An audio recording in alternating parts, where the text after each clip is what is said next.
Un des sujets auxquels les pays accordent le plus d'importance est la défense. Contre tout type d'éventuelles menaces pouvant venir de l'intérieur et de l'extérieur, ils doivent constamment être prêts. Pour qu'un pays puisse rester debout, il est impératif qu'il dispose d'une armée régulière.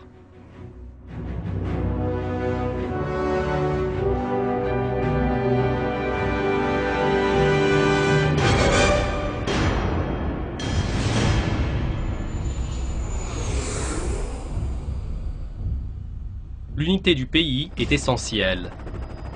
En ce sens, on montre un grand soin à l'éducation militaire et les armées sont pourvues avec les équipements les plus modernes.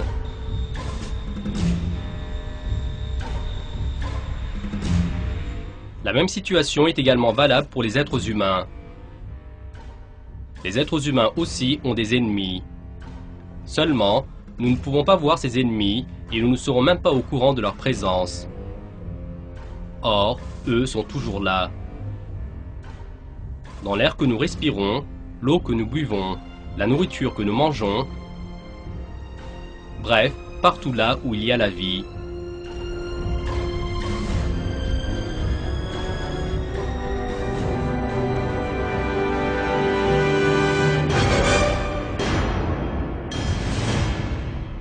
Depuis l'instant de notre naissance, notre environnement est entouré par une communauté invisible, sournoise et agressive. Ce sont les microbes, les bactéries, les champignons et les virus. Ils mangent, se reproduisent, chassent et sont chassés. Seulement, contre tout type de menace extérieure, une armée qui nous protège subtilement est constamment prête. Notre système immunitaire.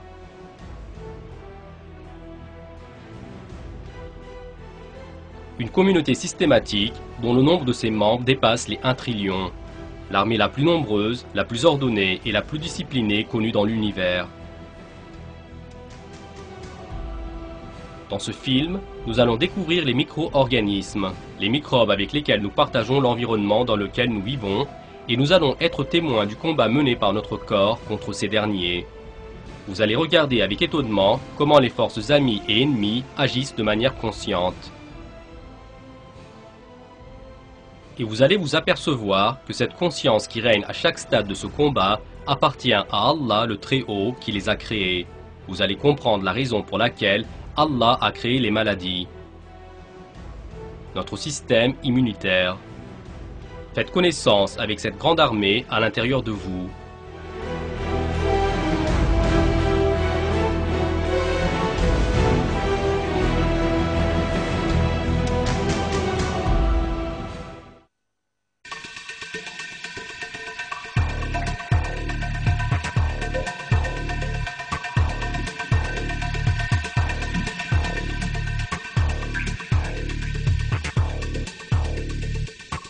Le corps humain cerné par les microbes.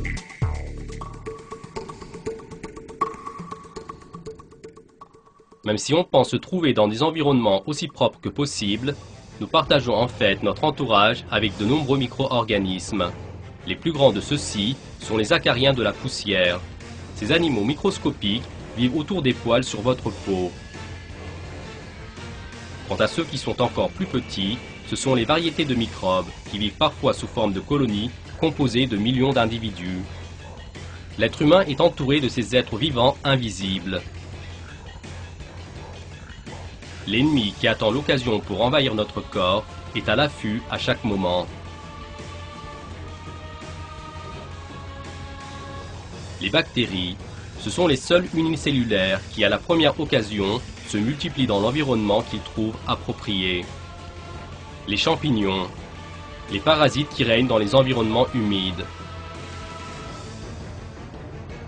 Et les virus, les forces d'occupation les plus dangereuses que l'on connaisse et dont l'existence nous fut révélée seulement avec la découverte du microscope électronique. Ceux qui sont les plus sournois et les plus dangereux, le virus de la grippe, le virus de la fleur, l'Ebola, la polio, le virus du sida et les autres. Il y a un siècle de cela, avec des microscopes optiques rudimentaires, il y avait une question mystérieuse à laquelle les scientifiques cherchaient une réponse. Les cellules étaient détruites à une vitesse étonnante par un ennemi invisible. Dans ces années, la raison de la mort en masse de ces cellules était un mystère pour les scientifiques. Jusqu'à ce que dans les années 1930, les scientifiques allemands inventent le microscope électronique.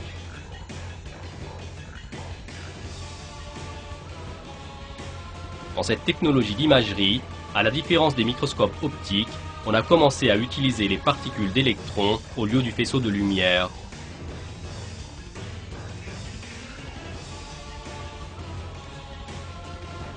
Et lorsque les corps étaient agrandis 7000 fois, on pouvait désormais voir cet ennemi mystérieux.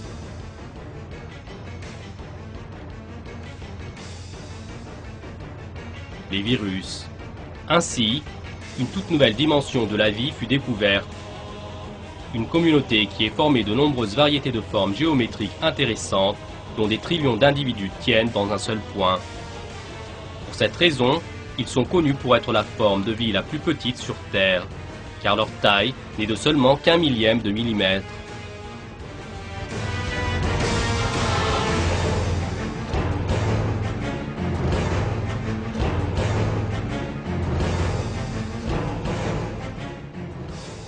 La structure des virus fut conçue pour ne pas subir de dommages, même dans les conditions les plus difficiles.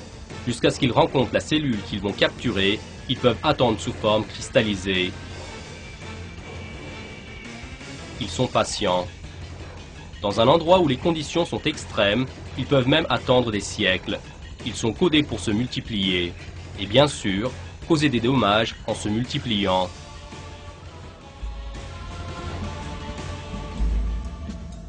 Voici donc la structure détaillée des virus rendue plus compréhensible avec l'aide des ordinateurs d'aujourd'hui.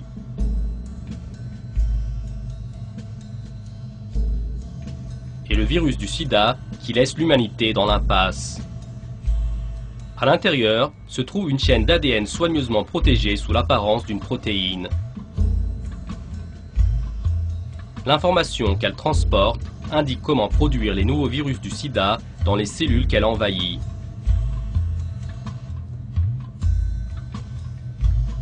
Les virus qui entrent dans les cellules des plantes, des animaux et des êtres humains ne peuvent pas vivre et se multiplier sans utiliser les nutriments, l'énergie et les organelles de ces dernières. Car les virus n'ont pas de système pour vivre et se multiplier à eux seuls. Pour cette raison, ils entrent dans une cellule appropriée à leurs besoins et ils l'occupent.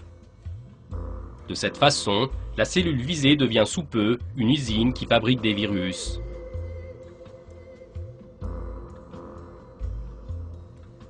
Au premier stade, le virus diagnostique avec une grande minutie si la cellule lui est conforme ou non.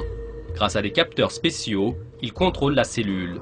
Ensuite, il ouvre un trou dans la membrane cellulaire en utilisant des enzymes dissolvantes. Ici, il met son propre code génétique à l'intérieur de la cellule. En ce moment, vous regardez les virus qui s'infiltrent dans les cellules. La cellule, qui n'est au courant de rien, poursuit ses activités habituelles. Et en pensant produire les protéines dont elle a besoin, elle commence à copier cette nouvelle ADN. En raison de ce piège intelligent, la cellule devient sous peu une usine qui fabrique son propre ennemi. Après un certain temps, la cellule se remplit de virus à ras-bord et éclate. Les nouveaux virus qui se diffusent aux alentours vont continuer à répéter cette tactique de reproduction intelligente dans d'autres cellules. Les virus sont très sélectifs. Différents types de virus attaquent différentes textures de notre corps. La rage s'attaque aux cellules formant la texture du cerveau. Les différents virus du rhume se dirigent vers les cellules qui couvrent notre nez et nos sinus. Le virus des oreillons infecte uniquement nos glandes salivaires dans notre bouche. Quant au virus de l'hépatite, il s'installe dans le foie. L'infection de la grippe est la maladie qui fait s'efforcer le plus notre système immunitaire, car chaque année, un virus de la grippe différent est la cause d'une épidémie. Et chaque hiver, apparaît face à nous un virus que nous rencontrons la première fois. Face au virus de la grippe qui possède des particularités différentes, notre système immunitaire est toujours obligé de faire une sérieuse lutte. Ceci est la raison pour laquelle est produit chaque année un nouveau vaccin contre la grippe. Ce congélateur abrite les différents virus de la grippe.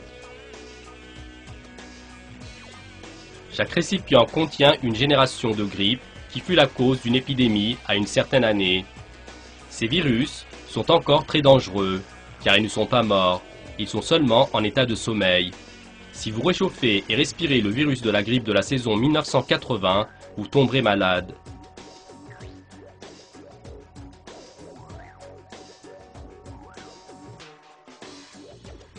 Derrière ces corridors froids et ces portes fermées, sommeille un virus encore plus dangereux pour l'humanité.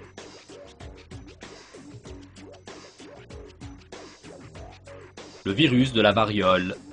En raison de la stratégie qu'elle possède et du fait qu'elle triomphe facilement de sa cible, on fait toujours des recherches sur ses propriétés.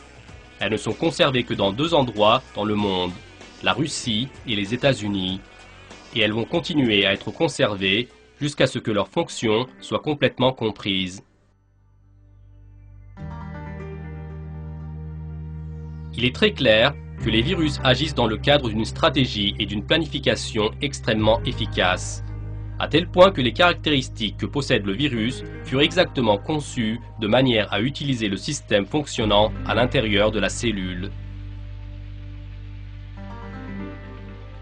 Il est très clair que celui qui crée le virus contrôle aussi les principes de fonctionnement très complexes de la cellule.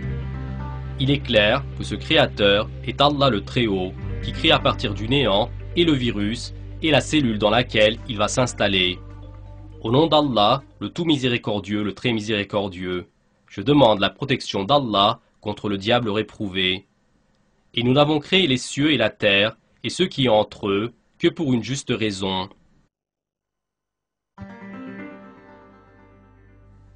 Les virus, qui avec leur petite taille rendent malade le corps de l'être humain, qui est des millions de fois plus grand qu'eux, et l'entraînent parfois jusqu'à la mort, sont des êtres vivants spéciaux qu'Allah a créés pour rappeler aux gens leurs faiblesses.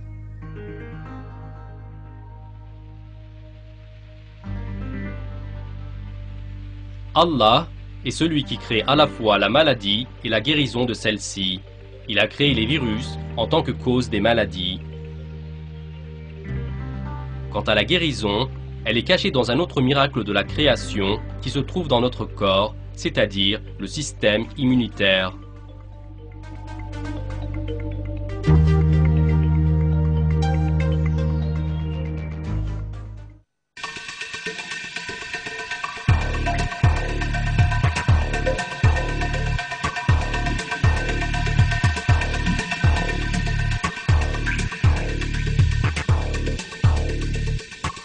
La guerre.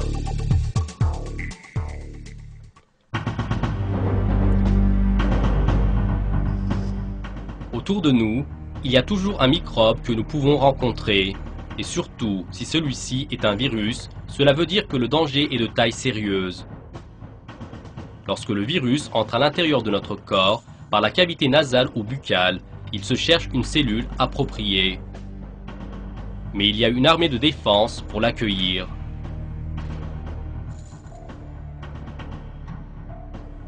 Les unités de cette armée qui accueillent en premier les virus sont les macrophages qui patrouillent constamment dans notre corps, c'est-à-dire les unités de nettoyage qui circulent dans le corps. Les macrophages, en circulant parmi nos cellules, empêchent les ennemis de s'installer dans notre corps. Pour pouvoir distinguer les microbes de nos propres cellules, ils ont subi une éducation spéciale. Du fait de leur structure, ils peuvent se diriger subitement vers plusieurs objectifs et peuvent éradiquer de très nombreux microbes au même moment. Dès qu'ils comprennent qu'un corps est étranger, ils l'avalent et poursuivent leur route tout en le digérant. Si l'ennemi est en nombre supérieur par rapport aux macrophages qui peuvent faire face et passer à l'attaque, ces derniers sécrètent une substance spéciale du nom de pyrogène. Cette substance est l'appel qui donne le signal d'alarme à tout le système immunitaire.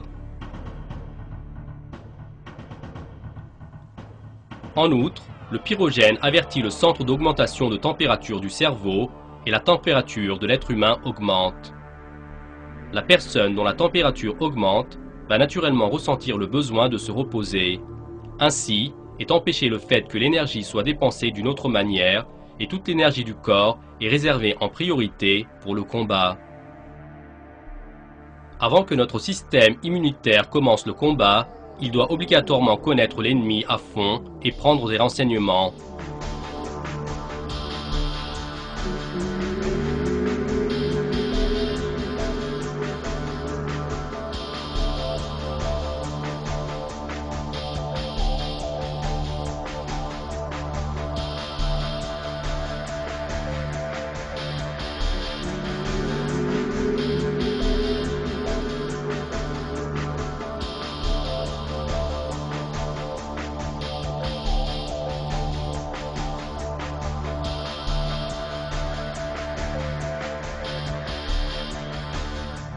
Ici, un devoir important incombe aux macrophages, car les macrophages combattent corps à corps avec l'ennemi et sont les unités qui assurent le premier contact.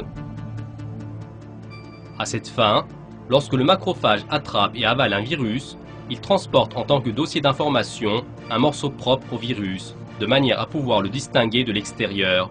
Ceci est une information de renseignement préparée par le système immunitaire pour les cellules auxiliaires T.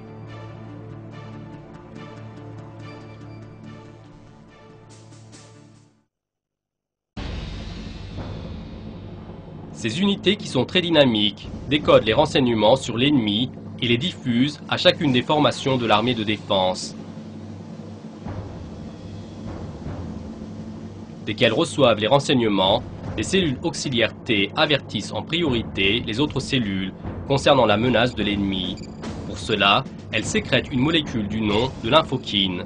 Ce message chimique est l'alarme de guerre qui fait immédiatement passer à l'action les autres cellules. Ainsi, dans les lymphocytes B qui attendent prêts pour la mission, commence la production des anticorps qui vont neutraliser les microbes. En raison de cette mission stratégique, les lymphocytes B sont comme une usine d'armes. Quant aux anticorps produits en analysant l'information des renseignements, ils vont neutraliser l'ennemi. Ils ressemblent à des fusées spéciales anti-ennemis. Quant à la vitesse de production des anticorps par les cellules B, elle est à un niveau étonnant. Elle fabrique des milliers d'anticorps chaque seconde. Comme on peut le voir, cette communication établie entre les cellules auxiliaires T et les cellules B est un code d'alarme très sensible qui appelle toute l'armée à produire des armes.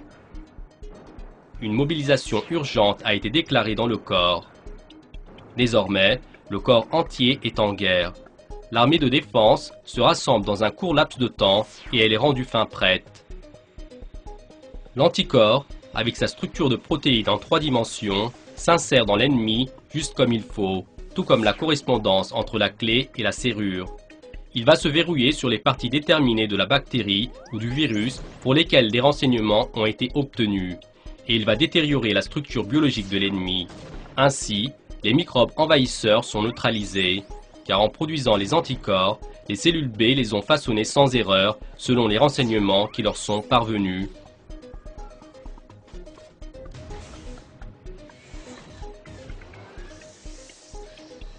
Ceci ressemble au fait de frapper sur un champ de bataille le tank de l'ennemi avec un missile guidé.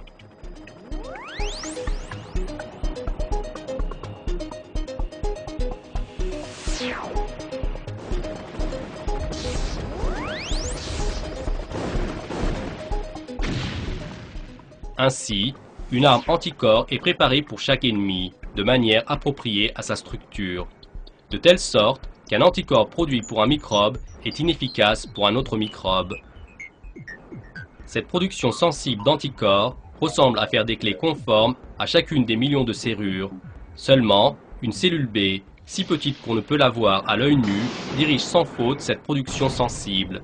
Ceci est une réussite au-delà des limites de compréhension de l'intellect humain.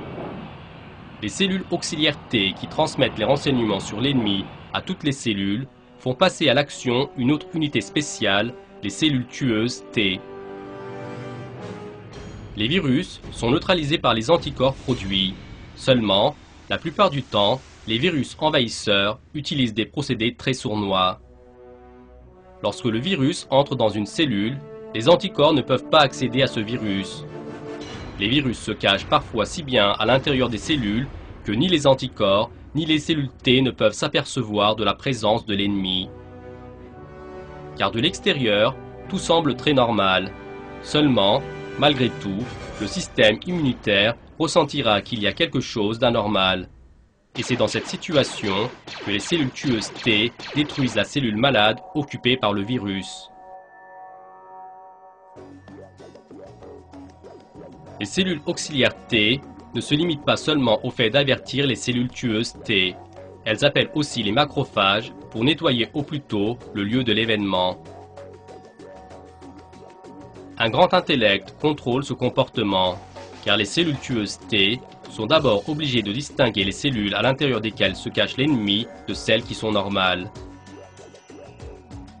Lorsqu'elles trouvent la cellule envahie, elles la détruisent en lui injectant une substance chimique.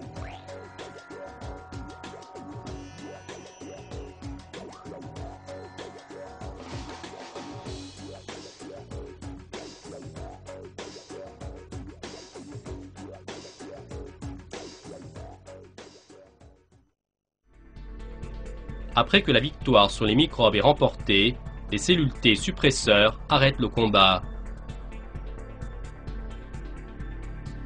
La guerre est finie, mais elle ne va jamais être oubliée.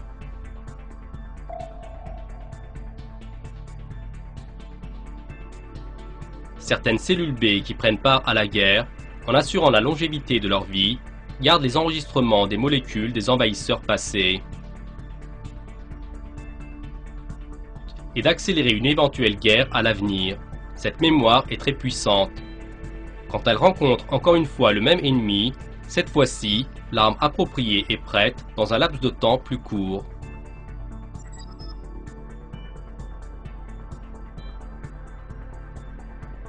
La vie des cellules mémoire est beaucoup plus longue que celle des autres cellules. De plus, à la fin de leur vie, en se divisant, elles transfèrent aux nouvelles cellules mémoire les informations d'une guerre qu'elles ont faite. Grâce à ces particularités, elles protègent les êtres humains des maladies pendant des années avec l'information dans leur mémoire. Ainsi, lorsque l'être humain attrape une maladie alors qu'il est un petit enfant, il ne l'attrapera plus dans son âge avancé. Or, il n'est pas possible pour une cellule de déterminer une stratégie à long terme puis de décider ensuite de conserver l'information. Certes, ceci n'est pas une aptitude qu'a développée la cellule, c'est une particularité que lui a donnée Allah le Très-Haut, celui qui l'a créé. Je demande la protection d'Allah contre le diable réprouvé. Que ceux qu'ils disent ne t'affligent pas. La puissance tout entière appartient à Allah. C'est lui qui est l'audient, l'omniscient.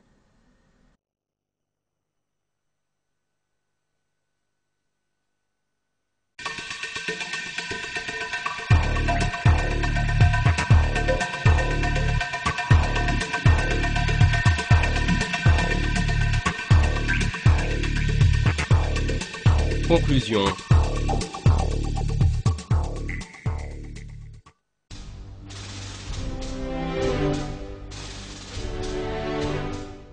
Une grande guerre est menée contre tout microbe qui s'infiltre dans notre corps.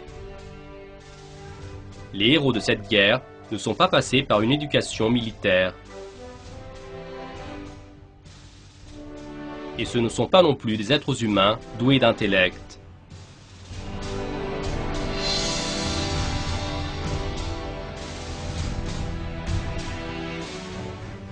Les héros de cette guerre sont les cellules qui sont si petites, de sorte qu'elles ne peuvent même pas remplir un point lorsque des millions d'entre elles se réunissent.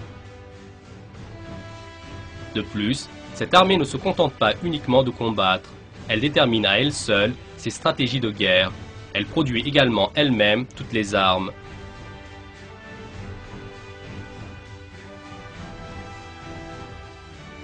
Si toutes ces opérations étaient sous notre contrôle et non celui de nos cellules, nous n'aurions jamais pu maîtriser cette organisation.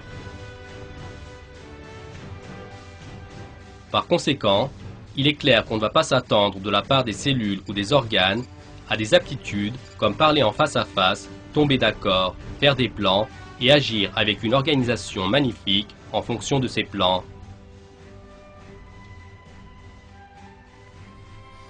Imaginez bien que ce dont il est question ici, ce sont de nombreux organes et jusqu'à 1 trillion de cellules. Incontestablement, une communauté de 1 trillion d'êtres humains ne pourront jamais accomplir, en agissant de manière si parfaitement organisée, une mission intense comme assurer la défense, sans retarder ce qu'ils ont à faire, sans oublier, sans s'embrouiller et sans présenter de confusion. Ici, il y a une seule réalité qu'il faut précisément accepter. Comme toute chose grande et petite dans la nature, c'est également Allah le Très-Haut, le possesseur de la force, du savoir et de l'intellect infini, qui a créé toutes les cellules. Nous sommes informés dans le noble Coran que c'est Allah qui donne la guérison à l'être humain. Les paroles du prophète Abraham, paix sur lui, sont données en exemple. Je demande la protection d'Allah contre le diable réprouvé. Et c'est lui qui me nourrit et me donne à boire. Et quand je suis malade, c'est lui qui me guérit et qui me fera mourir, puis me redonnera la vie. Et c'est de lui que je convoite le pardon de mes fautes, le jour de la rétribution.